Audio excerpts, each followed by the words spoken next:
Wolverine and the X-Men. This show was made by the same people who made X-Men Evolution. The Great X-Men Evolution. My favorite X-Men the cartoon show of all time. This show, Wolverine and X-Men, just basically capitalized on the fact that Hugh Jackman was Wolverine and he was at highest popularity, so let's make a show about Wolverine and X-Men. And what I mean by this, they overly hype Wolverine as the main protagonist. Everybody else is kind of like secondary. Some characters get some storylines, other characters do not. The main focus point is Wolverine and the X-Men, because this storyline is just plain stupid to me.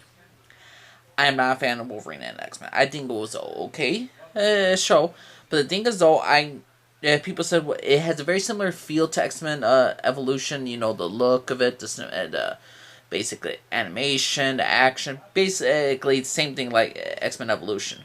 But the problem is though, X-Men Evolution was cancelled and they couldn't finish their story, so okay, we gotta wrap things up, and then here we go for Wolverine and X-Men, a new story, a new universe. What happens? Wolverine decides to go away for a bit, and while he was away, the X-Men mansion is basically destroyed. Charles Xavier, Jean Grey is supposedly dead. And the school closes permanently. And it's up to Wolverine to reunite the X-Men. And to bring everybody back together. That's the general gist. I'm not a big fan of the idea that Wolverine's want to bring them back. You tell me Beast, who didn't do nothing to try to bring the school back together. Storm didn't do nothing. Cyclops didn't do nothing. No, we're getting the X-Men Drake plot of Cyclops being depressed. We're getting that story. We're getting where Wolverine has to break up everybody.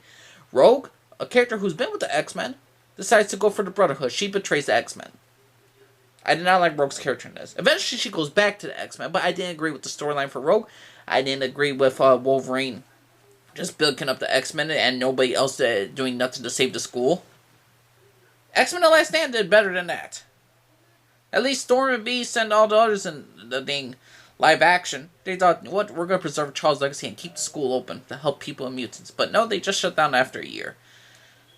I like some development of certain characters. I would say Nightcrawler and Wanda Maximoff have a good relationship, and I really do enjoy them together. We get one of Magneto's other children from the comics, so that's a new, also plus right there. We have the Geonosis storyline about the island of mutants that Magneto has over there.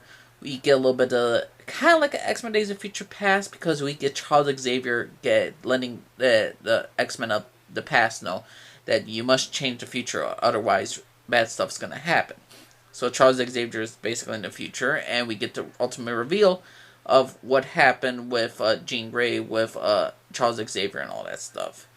Well, with Jean Grey, the Phoenix thing, she lost control of her powers and all that stuff. Then you got some humans are trying to annihilate the mutants, and you got the Magneto working on his political stuff to go all-out war against the humans and all this stuff. It's not the greatest show. I would say it's 24, 26 episodes, and I did not care for the show, to be honest with you. I know a lot of people might say, well, you didn't give it a chance and all this stuff. You just hung up on the fact that Wolverine has to rebuild the X-Men. Damn right I'm upset about that.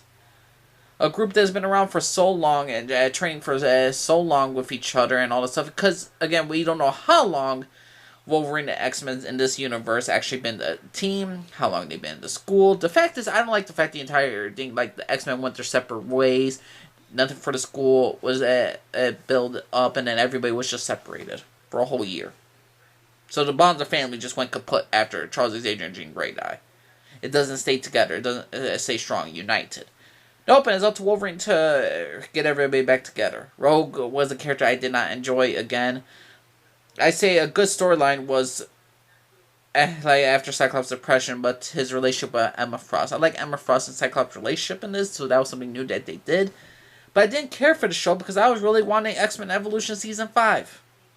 But this is this new show, Wolverine and X-Men, and it's just put Wolverine in the front because he's the most popular character, and Hugh Jackman made him outstanding.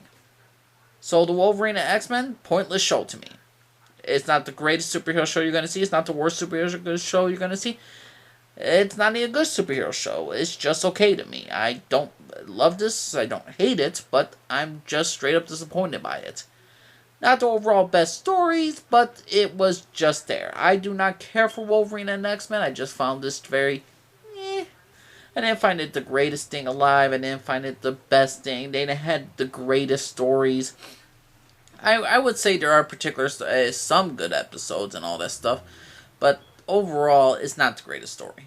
I enjoyed it, but not the X-Men show I'm going to automatically think of, oh, you must watch. No, this is a very skippable show to me. If you didn't see it, you didn't miss nothing out. You should watch X-Men anime series just because it was the first one. You should watch X-Men Evolution because it's the best one of the bunch.